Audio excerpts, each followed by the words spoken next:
Hello, Kyle. It's me, Kyle. The year is 2028. You're 40 years old. You've still got hair, which is, I know, really also thrilling for me too. Before I have any specific encouragement or reflections for you, I suppose at this age, looking back, I feel immense gratitude for your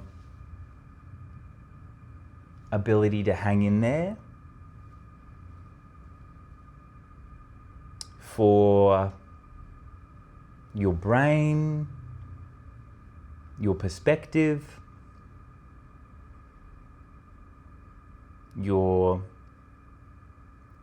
compassion when you were able to access that for others as well as yourself,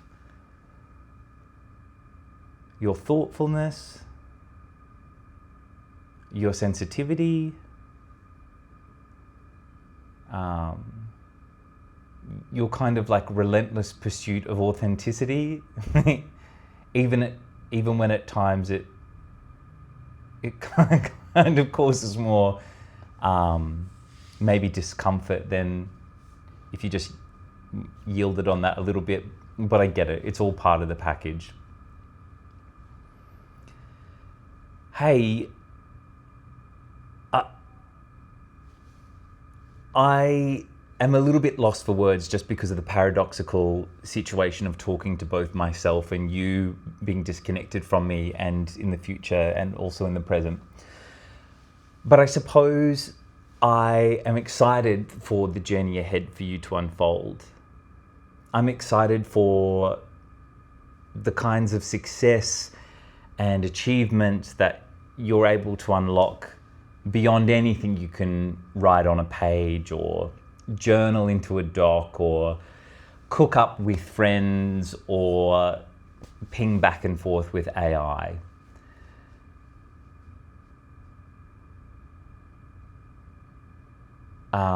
Which everyone uses now, by the way. That kind of phase of everyone demonizing it passed, and people sort of just like quietly got on board as it started to have incredible medical advancements and ultimately became an incredibly useful accessibility tool. I think artists just galvanized in being really clear about how to use it. Okay, side note. Hey, you got the apartment. I mean, do you really want to know this? The TV gigs happened. You got a movie. I know that the movie, like stuff that, like, that's not at the core of everything you ever wanted. I think you were right in that the hunch around kind of social media, content creation stuff, what was really lovely, I think, over the period that you're watching this and into the future, is that you built that really sustainably. You're right in that it feels like for the first time in your life, you're doing something both in a really contained and repeatable fashion, but in a way that actually sees you finish something and be proud of it time and time again. And you've done it so much now, you don't need me to know that you just need to keep going. It's easier than you think. And I suppose it's part of your journey and part of who you are. So I'm not saying this to change, but I'm just offering you the permission, if you want to take it, that you can extend the compassion that you have for the world around you to yourself. And the kinds of distress that you're choosing is just time that you could be accelerating the journey. And I know that you're impatient. You still are at 40, but you don't have to wrestle with that. You can actually do something about it. And that's just about choosing, being selective in your focus. It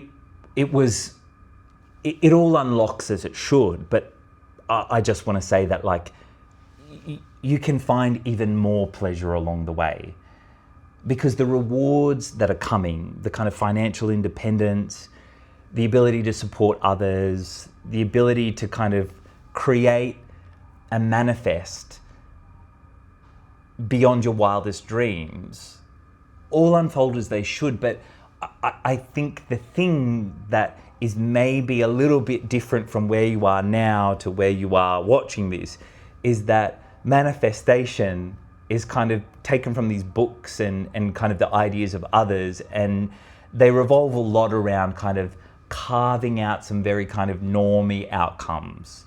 A nice house, great. You bought an apartment, it's fantastic, you love it, it's beautiful, but it's also like, okay, now what? You live in it and people come around and say, this is a lovely apartment. Great. People have done that before when you were renting. There's not much difference other than just like you have to pay rates now and there's more plumbing to kind of look after and maintain. But the manifestation that I think is truly what we're living today, that is more magic than having a house, a Tesla, or whatever else, is that the manifestation of the ideas in your head. That's the greatest kind of thing that you get to unlock. It's not a financial number, although, yeah, that's so nice. It's really nice having $100,000 in your kind of everyday savings. That is a really, again, much like the kind of, if I think back to that year of 2026, much like the central nervous system decompression, exhalation that was leaving the workforce, full-time work and that kind of office environment, much like how you could not have predicted just how blissful that was, just how beneficial and positive that was. The money also as that safety net, like it's just kind of like releasing layer of layers, and the more relaxed and released you are, the more that space you're able to create to bring other stuff in. So that's all great, but what is the true manifestation power? Because, you know, anyone can do that, right? Like anyone can get the house, the money, the whatever. That's kind of like the most boring thing to talk about. And I'd also encourage you to just think about when you're ending this YouTube series, because it's great that you're experimenting with this, but there's going to come a time where you need to be like, thank you so much everyone for coming on this journey. Now this is just about me and my own fire that only I actually get to see. And I just say that because you're still such a sensitive little soul, and every comment and every pair of eyes that is watching, you do respond to that, and it's a beautiful thing. But you can be more selective. You actually don't need to take feedback from everyone. You actually don't need to listen to anyone. You can do whatever you want. You can subscribe to having a mental illness today if you want to. That's totally up to you. That's how much freedom you have. Anyway, I truly think the most incredible thing that, looking back for me, is that the ideas in your head, as you know, are already manifesting. You're doing it in your video content and the things that you're bringing out to the world.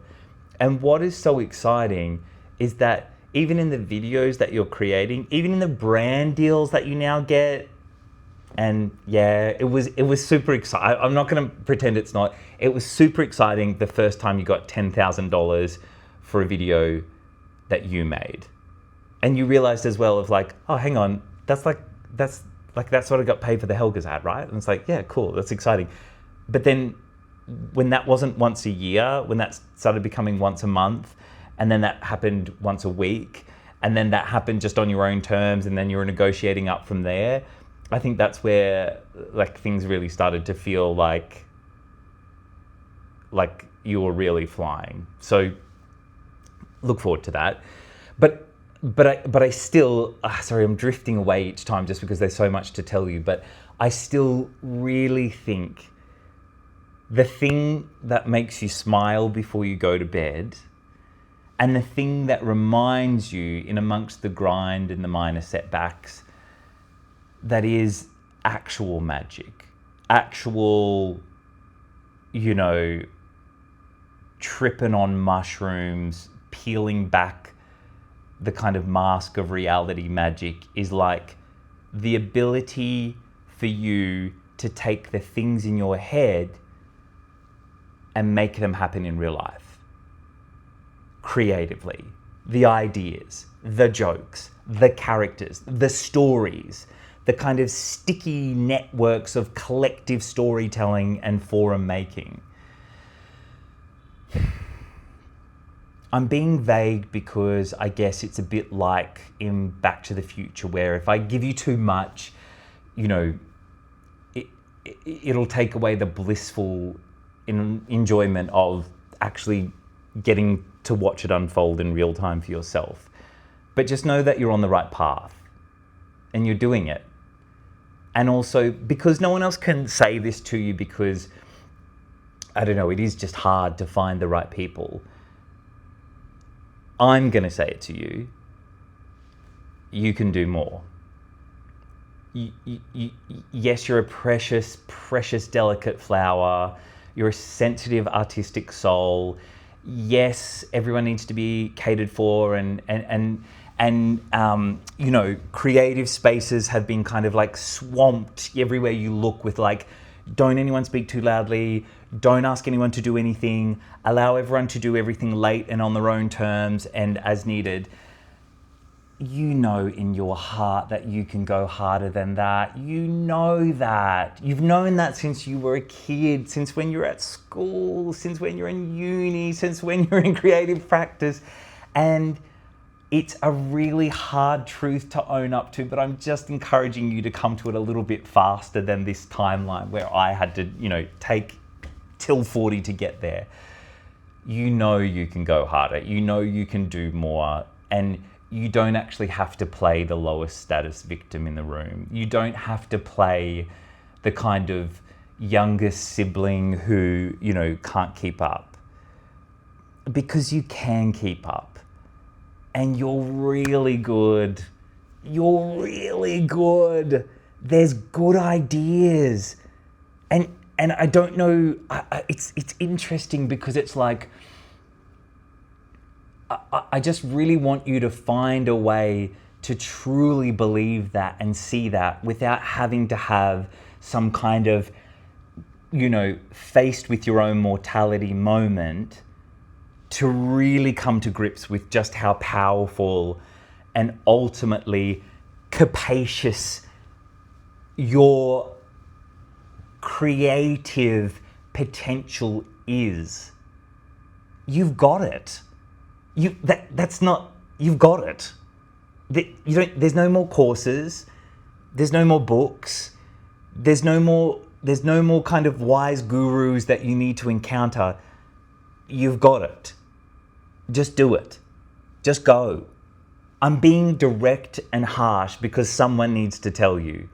Just do it more now. Go. Let's go. I think you know what I mean, and you know that I say that with so much love because it's interesting that this kind of like Benjamin Button awareness of your own brilliance has happened in such a reversed way of like, not quite that, because I think, you know, looking back, we can acknowledge that there was like, you were great in primary school, really great, really, really like basking in that spotlight. And then I suppose, you know, a few little life events around about that time.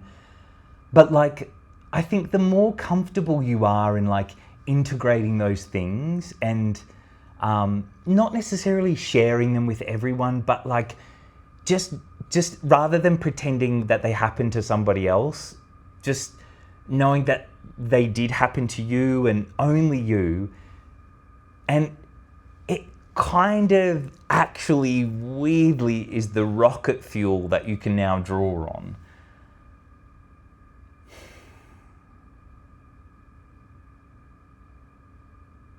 Things are great. I'm excited for you to get here. But there's so many kind of like treasures and unexpected, amazing things that come along. It's so funny looking back now, the kind of stress that happens over these early brand deals, you know, for like, what was it, $1,000 a video that you were getting paid back then?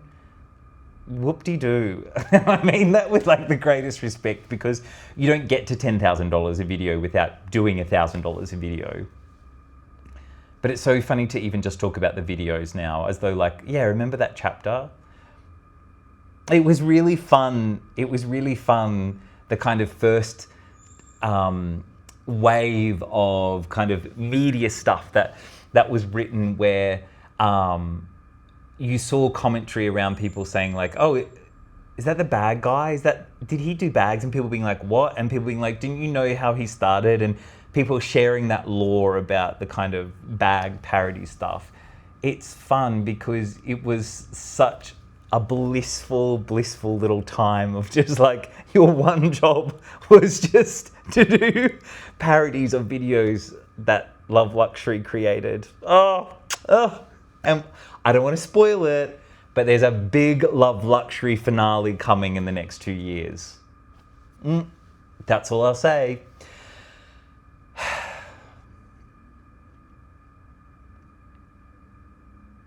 Spend the money. Spend the money because you actually need to spend it to make more money. Don't spend so much time in the pity party. You got this. It's fine. It all works out. But like, it's boring and easy for me to say that. You just need to dig in and just keep going.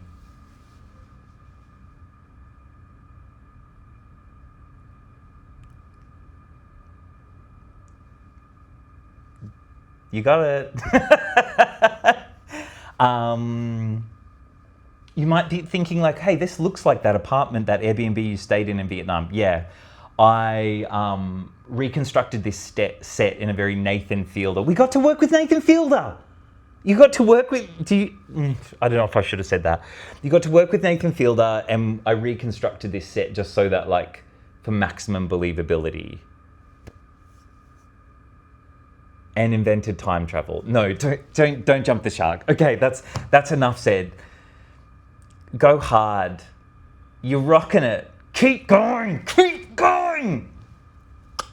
Peace out.